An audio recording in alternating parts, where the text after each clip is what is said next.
প্ৰাণৰ শিল্পী জুবিন গাৰ্গক শ্ৰদ্ধাঞ্জলিৰে মুকলি নতুন অসমীয়া গীত। নিকাশ নিবিৰৰ কণ্ঠত মুক্তি পালে অসমীয়াৰ প্ৰাণ তুমি। গুৱাহাটীৰ ৰেড এভি ষ্টুডিঅ'ত মুকলি কৰা হয় এই গীতটোৰ গীতিকাৰ ৰিকিবুল আৰু সংগীত দীপকেশ বৰগোহাঁইৰ। মানে আচলতে ভয়ো লাগে দাদাৰ ওপৰত গান এটা লিখিবৰ কাৰণে। এইটো বহুত সাহস কৰিছোঁ, ৰাইজে কেনেকৈ লয় বাৰু নাজানো, আশা কৰিছোঁ ভাল পাব। চেষ্টা কৰিছোঁ মানে দাদাৰ বহুখিনি গানৰ শব্দৰে সন্নিৱিষ্ট কৰি মনৰ যিখিনি অনুভৱ, সেই অনুভৱখিনি লিখিব ট্ৰাই কৰিছোঁ। ধুনীয়াকৈ মিউজিক কৰিছে আমাৰ দীপকেশ দাই, আৰু নতুন মানে উঠি অহা কণ্ঠশিল্পী নিকাশ নিবিৰ খুব ধুনীয়া গাইছে। আশা কৰা ৰাইজে ভাল পাব। Thank you. ষ্টুডিঅ' ৰেড এভিৰ মজিয়াত এয়া এটা ডাঙৰ বিৰতি বুলি ক'ব লাগিব, কাৰণ গোটেই অসমবাসী জুবিনৰ এই অকাল বিয়োগ কোনেও নিবিচৰা এটা খবৰ। তাৰে আজি এমাহ পাৰ হৈ গ'ল, তাৰপিছতে এয়া গীত এটা ৰাইজৰ মাজলৈ আহিছে। আমাৰনো কি কৰিম, আমিতো মিউজিকৰে মানুহ, গতিকে মাজে মাজে এই ধৰণে বিৰতি হ'লেও আকৌ মূল স্বাভাৱিক অৱস্থালৈ কৰ্মসূচীলৈ ঘূৰি আহিবই লাগিব। সেইটো কথা মই আগতেও কৈছোঁ। এটা দীঘলীয়া বিৰতিৰ পিছত জুবিনক ভাবি পেলাই ৰেকিবৰ কথা সুৰেৰে আমাৰ ভাইটি নিকাশ নিবিৰে কিবা গীত এটা গাইছে।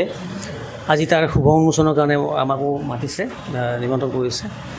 এতিয়া আপোনালোকৰ সন্মুখত গীতটো উন্মোচন হ'ল। দীপকেশে মিউজিক কৰিছে, আৰু ৰেড এভিৰ মজিয়াত আজি প্ৰথম বহুত দিনৰ মূৰত এটা এনেধৰণৰ উন্মোচনী অনুষ্ঠান এটা হৈছে। জুবিনৰ অৱতৰণত আজি এমাহ পাৰ হৈ গ'ল, গতিকে তাৰপিছতে এইটো গীত ৰাইজৰ মাজলৈ আহিব। আপোনালোকে গীতটো শুনি চাব আটাইয়ে শ্ৰোতা দৰ্শকে, আৰু আপোনালোকৰ সাহস, আপোনালোকৰ আশীৰ্বাদ, মৰম এইখিনি লাগিবই। নতুন নতুন যিখিনি ল'ৰা ছোৱালী কাম কৰিব খুজি আছে বা এই লাইনটোত আগবাঢ়ি যাব খুজিছে, গতিকে আটাইৰে আশীৰ্বাদ আৰু মৰম আৰু সঁহাৰি গীতটো শুনি চাই আপোনালোকৰ ভেলুৱেবল ফিডবেকটো দিব।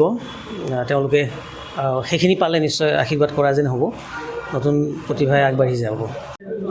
আজি আচলতে বহুত দিনৰ মূৰত গানৰ পৰিৱেশত অহা হৈছে, গতিকে খুব ধুনীয়া গীত এটা ভাইটি নিকাশ নিবিৰে গানটো গাইছে। মই ৰেকৰ্ডিঙত আছিলোঁ নিজেও। জুবিনদাৰ গীতবিলাকৰ কথাৰে ৰেকিবে গানটো লিখিছে। তেওঁৰ ভাল ভাল গানবিলাকৰ যিবিলাক কথা, সেই গানবিলাকে শব্দবিলাকেই লগাই পেলাই লিখিছে। খুব ধুনীয়া বাস্তৱমুখী গীত এটা দীপকেশে সংগীতেৰে সজাইছে। আশা কৰোঁ আপোনালোকে ভাল পাব, আৰু তেওঁলৈ মোৰ আশীৰ্বাদ থাকিল, আৰু তেওঁক শুভেচ্ছা জনাইছোঁ। ধন্যবাদ। জুবিনদাক ট্ৰিবিউট দি আপুনি কৰিছে ৰেকিবুলদাৰ কথাটো আপুনি গাইছে। হয়, সমূহ অসমবাসী ৰাইজে মোৰ গানটো আঁকোৱালি ল'ব বুলি মই আশা কৰিলোঁ, আৰু মৰম আৰু আশীৰ্বাদ সেনেকৈ দি যাব। মোৰ গানটো মিউজিক কৰিছে দীপকেশ দাই, আৰু গানটো লিখিছে ৰেকিবুল দাই। সমূহ অসমবাসী ৰাইজে মৰম আৰু আশীৰ্বাদ কৰিব মোক এনেকৈ। ইউটিউবত উপলব্ধ হ'ব, এইটো ইউটিউবত হ'ব, AC মিডিয়াত হ'ব উপলব্ধ। হয়, AC মাল্টিমিডিয়াত। আপুনি অলপ গাই দিব পাৰে, অলপ অসমীয়াৰ প্ৰাণ তুমি, সাহসৰ গান তুমি, আকৌ এবাৰ আহিবানে শিকলি ভাঙি ছিঙি, প্ৰেৰণাৰে সুৰ তুমি, সৃষ্টিৰ আতুৰ তুমি, আকৌ এবাৰ জ্বলিবানে জগত পোহৰ কৰি, জগত পোহৰ কৰি। ধন্যবাদ, শুভেচ্ছা থাকিল।